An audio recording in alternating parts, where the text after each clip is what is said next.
죄의 문제를 다루고 있습니다. 사람이 안고 있는 문제 중에 죄는 가장 심각한 문제이며 다른 모든 문제들의 근원이라고 할 수 있겠습니다. 그래서 요한복음 8장에서는 죄의 문제가 있고, 그 다음 요한복음 9장에서는 눈먼 사람의 눈먼에 대한 문제가 있고, 그리고 요한복음 11장으로 가면 결국 사망 안에 처한 한 사람을 보게 되는 것이죠. 사람이 왜 눈이 멉니까? 그것은 죄 때문이죠. 결국 왜 사람은 사망 안에 처합니까? 그것은 결국 죄 때문입니다. 죄는 사람이 안고 있는 문제 중에 가장 심각한 문제입니다. 다른 모든 문제의 근원이라 할 수 있겠습니다. 우리는 이 죄의 문제를 쉽게 생각합니다만, 그러나 이 죄라고 하는 것은 그리 쉬운 것이 아니에요. 자, 그렇다면 요한복음 8장에서 보여주는 이 죄라고 하는 것이 무엇인가? 오늘 우리가 알아야 할 가장 근본적인 죄에 대한 항목은 한 음행 중에 잡혀온, 현장에서 음행을 하다가 잡혀온 한 여인의 사건 속에서 우리는 발견할 수 있습니다. 한 여인이 음행을 했어. 생각만 해도 대단히 끔찍하죠? 그런데 현장에서 붙잡혔어요. 바리새인들이 그 음행하다가 현장에서 붙잡힌 여인을 예수님께로 끌고 왔어요. 예수님을 고발할 근거를 얻기 위하여 예수님께 물어요. 우리 율법에 의하면 이와 같은 여인은 돌로 쳐 죽여야 하는데 당신은 어떻게 하겠습니까? 그래서 대단히 곤란한 질문이죠. 그때 주님께서 말씀하셨습니다. 너희 중에 죄 없는 자가 먼저 돌로 치라. 그랬더니 거기 모여있던 사람들이 어른들로부터 시작해서 젊은이까지 모두 다 그 자리를 떠났다는 것이에요. 이것은 뭘 보여주는 겁니까? 죄 없는 사람이 없다는 이야기. 어른들로부터 시작하여 그 자리를 떠났다는 것은 사실 어른들의 살아온 세월만큼이나 죄된 세월이었기 때문이 아닐까요? 우리는 어떻습니까? 죄송스럽습니다. 우리의 살아온 세월만큼이나 우리의 삶에는 죄의 흔적이 남는 거 아니에요? 솔직히 말하자면 오늘 우리들 모두는 다 이와 같은 것이에요. 그래서 어른들로부터 시작해서 그 자리를 한 명씩 두 명씩 떠났던 것이죠. 그리고 젊은이들까지 모든 사람이 그 자리를 다 떠났어요. 죄 없는 사람이 누구입니까? 아무도 없어요. 우리가 다른 사람을 정죄한다면 그것은 우리 자신을 정죄하는 것이 되는 것입니다.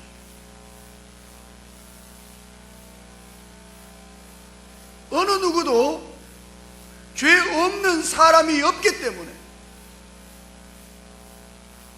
동물들로 말하자면 우리는 똑같은 무늬를 가진 호랑이와 같은 것입니다.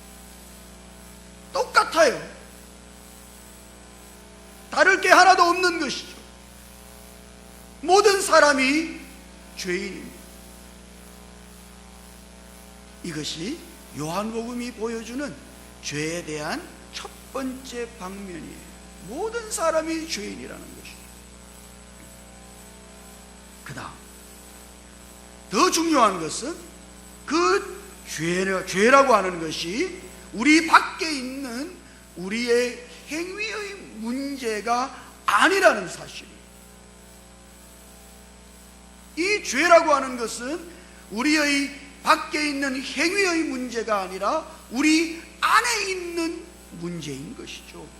주님이 그것을 오늘 말씀 속에서 지적하고 계신 것입니다. 34절입니다. 한번 읽어볼까요? 34절 같이요. 시작.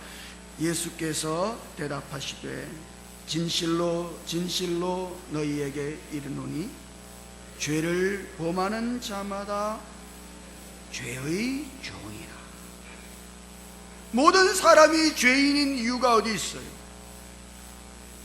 그것은 그들이 죄의 종이기 때문입니다. 사람이 죄의 종이기 때문에 또 죄를 범하고 사는 것이죠. 이것은 사람 안에 죄를 범하는 본성, 죄의 본성이 있다는 이야기. 사람들은 이와 같은 것을 제대로 염두에 두지를 않습니다. 이 죄라고 하는 것이 단순히 우리의 행위의 문제라고 생각하는 것이죠. 여러분도 그렇습니까? 내가 죄 안 지으면 될 거 아니에요? 내 행위를 고치면 될 거 아니에요? 그렇게 말합니다만 사실 죄라고 하는 것은 우리 밖에 있는 행위의 문제가 아니라 사실은 우리 안에 죄악의 본성을 가지고 있는 것이 문제인 것이죠. 그래서 그 34절에 죄라는 말은 영어로 읽어보자면 The sin이라는 말입니다. 바로 그 죄가 우리 안에 있는 것이죠. 이것은 우리가 범한 죄악된 행위들을 가리키는 것이 아니라 우리 안에 있는 우리가 죄를 범하게 하는 죄의 출처를 말하는 것이에요. 그 출처가 어디에 있어요? 우리 안에 있는 것이에요. 우리 안에 죄의 본성이 있는 것이죠. 자, 주님은 이것을 대단히 매우 약하게 말씀하신 거예요. 주님은 더 심각하게 44절에 그것을 말씀하고 계십니다. 한번 읽어볼까요? 길지만 같이요. 시작. 너희는 너희 아비 마귀에게서 났으니 너희 아비의 욕심대로 너희도 행하고자 하느니라. 그는 처음부터 살인한 자요 진리가 그 속에 없으므로 진리에 서지 못하고 거짓을 말할 때마다 제 것으로 말하나니 이는 그가 거짓말쟁이요 거짓의 아비가 되었습니다. 이 말씀은 우리의 자존심을 완전히 무너뜨리는 말씀이죠. 지금 주님께서는 아브라함의 자손이라고 믿는 유대인들에게 우리는 아브라함의 자손입니다. 그렇게 믿고 있는 유대인들에게 말씀하십니다.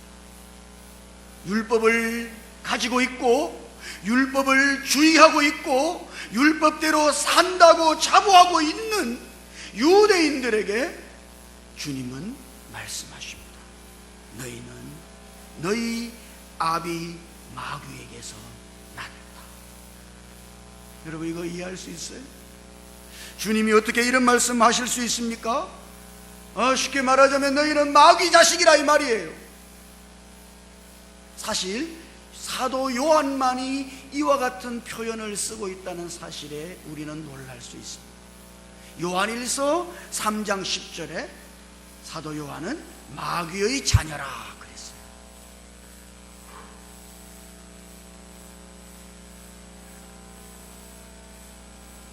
유대인들이 마귀의 자녀이면은 이방인들은 아닙니까? 이방인들도 마귀의 자식인 것이죠. 이것은 주님이 대단히 심각하게 말씀하고 계신 것이에요. 모든 사람을 향하여, 모든 사람이 마귀에게서 났다고 말씀하고 계신 것이에요.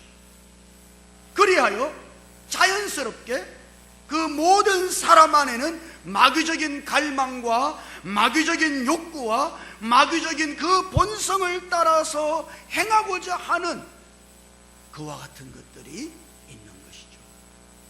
그게 44절에 행하고자 하느니라, 이 말은 일종의 끌림을 가리키는 것이며 마치 자신의 것인 것처럼 대단히 자연스러운 경향을 말하는 것이에요. 사람들은 이걸 몰라요. 마치 자기가 하는 것처럼 보이지만 사실은 아니죠. 이것은 마귀의 갈망과 마귀적인 욕구와 마귀적인 본성, 그 죄의 본성을 따라서 사람들이 지금 살고 있는 것이에요. 오늘 우리들 안에, 모든 사람들 안에 이와 같은 죄의 문제를 가지고 있는 것이에요. 우리가 우리를 이렇게 인식하지 못할 때 그러면 어떻게 돼요? 내가 이제 죄 안 지으면 안 되겠습니까?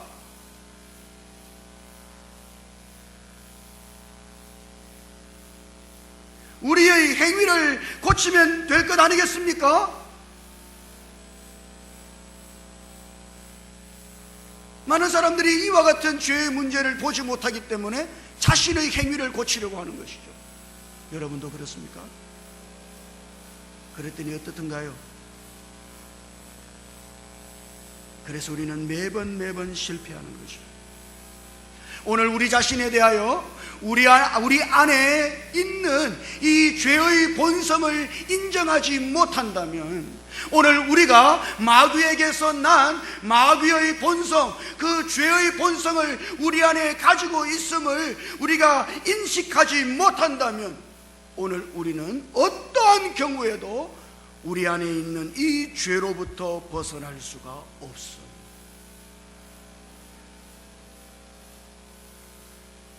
이것은 우리 안에 있는 문제이므로 우리 바깥에 있는 어떤 것도 우리를 도울 수가 없는 것이죠.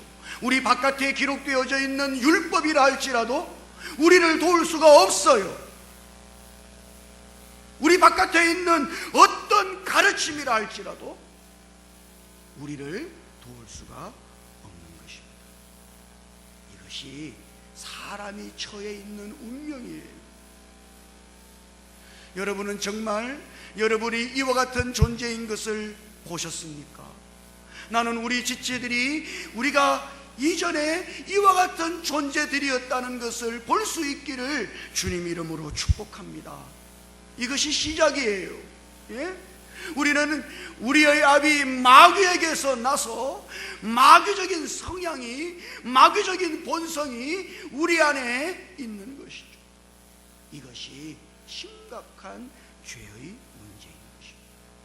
그러므로 이 죄로부터 자유로워지는 유일한 길은 우리가 죄의 본성이 아니라, 마귀적인 본성이 아니라 오직 하나님의 생명 안에 있는 하나님의 본성으로 살아가는 길밖에는 없어요. 주님께서 오늘 이것을 말씀하고 계신 것입니다. 31절과 32절을 한번 읽어볼까요? 31절과 32절 같이요. 시작. 그러므로 예수께서 자기를 믿은 유대인들에게 이르시되 너희가 내 말에 거하면 참으로 내 제자가 되고 진리를 알지니 진리가 너희를 자유롭게 하리라. 진리를 알지니 진리가 너희를 자유롭게 하리라. 진리가 우리 안에 있는 죄의 본성으로부터, 우리 안에 있는 마귀적인 본성으로부터 우리를 자유롭게 하신다고요. 그럼 진리는 뭡니까? 32절에 진리가 우리를 자유롭게 한다고 말씀하셨죠. 그리고 36절에서는 아들이 우리를 자유롭게 하신다고 말씀하십니다. 진리는 뭐예요? 사실 아들이신 그리스도이신 것이죠.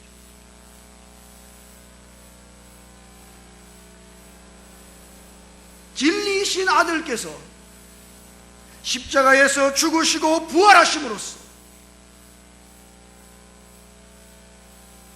진리의 영으로 우리 안에 들어오신 것입니다. 우리가 진리이신 아들을 믿고 영접했습니다만 실제로 우리 안으로 들어오신 분은 진리의 성령이신 것이죠. 그래서 이제 우리는 우리 안에 거하시는 진리의 성령, 생명이신 그리스도, 우리 안에 진리의 영으로 거하시는 생명이신 그리스도로 말미암아 우리 안에 있는 이 죄의 본성으로부터 해방되는 것이에요. 이것이 주님께서 하시고자 하시는 일인 것입니다. 어떤 외부에 있는 가르침이 우리를 자유롭게 하는 것이 아니에요. 결단코 사람들이 그렇게 따지는 율법이 어떤 계명의 조항이 아니, 사람들마다 일종의 자기 안에 자신의 율법 같은 것이 있습니다. 여러분 그런 거 있는 거 아시죠? 모두 다 나는 이렇게 살아야 돼, 이런 게 있다고요. 그러나 여러분들이 나는 이렇게 살아야 돼 그럽니다만 우리는 결단코 그렇게 살아갈 수가 없어요. 그 어떤 것도 우리 안에 있는 이 죄의 본성으로부터 우리를 해방시킬 수 없다 이 말이에요. 여러분이 아무리 신비한 가르침을 가진다 할지라도 그리스도께서 오늘 그 영으로 우리 안에 역사되지 않으신다면, 그리스도께서 생명으로 우리 안에 거하시지 않으신다면 우리는 우리 안에 있는 이 죄의 본성에서부터 벗어날 길이 없는 것입니다. 그래서 주님은 사람이 되어서 이 땅에 오시고 그분이 십자가에 죽으시고 부활하심으로 말미암아 진리이신 그분이 진리의 영으로서 우리 안에 오시게 된 것이죠. 그리하여 생명이신 그리스도께서 우리 안에 거하심으로 우리는 생명 안에 있는 그 하나님의 본성을 따라 살아갈 수 있게 된 것입니다. 사랑하는 지체 여러분, 우리는 원래 마귀에게서 난 마귀의 자식들이죠. 우리 안에 죄의 본성, 마귀의 본성이 있어요. 이것은 우리가 어떻게 해결할 길이 없는 거예요. 결단코 우리 바깥에 있는 어떤 것도 우리를 도울 수 없어요. 오직 생명이신 그리스도께서, 진리이신 그리스도께서 그 진리의 영으로 말미암아 우리 안으로 오실 때, 그리고 오늘 우리가 우리 안에 거하시는 생명이신 그리스도로 말미암아 살아갈 때 우리는 매일매일 우리 안에 있는 이 죄의 본성으로부터 벗어나고 해방되고 하나님의 생명을 따라 하나님의 뜻을 이루며 살게 되는 것입니다. 이것이 그리스도께서 오늘 우리들에게 하시고자 하시는 일인 것이죠. 그리스도께서 우리 안에 생명으로 더욱 역사되어지시도록, 더욱 풍성한 생명으로 우리 안에 역사되어지시도록 오늘 우리가 그렇게 그리스도를 앙망하고 그리스도께로 우리의 마음을 돌이켜서 그리스도께로 가서 그리스도께서 주시는 생명의 공급을 받고 그 하나님의 생명과 그 생명 안에 있는 본성을 따라 살아갈 때 우리는 우리 안에 있는 이 죄의 법에서 벗어나는 것입니다. 우리 지체들 모두가 이렇게 우리 안에 있는 이 죄의 본성을 매일매일 진리이신 그리스도, 우리 안에 거하시는 진리의 영이신 그리스도로 말미암아 이기고 생명이신 그리스도로 말미암아 살아서 매일 이 죄로부터 벗어난 사람으로 살아갈 수 있기를, 매일 죄의 본성으로부터 구원받은 사람으로 살아갈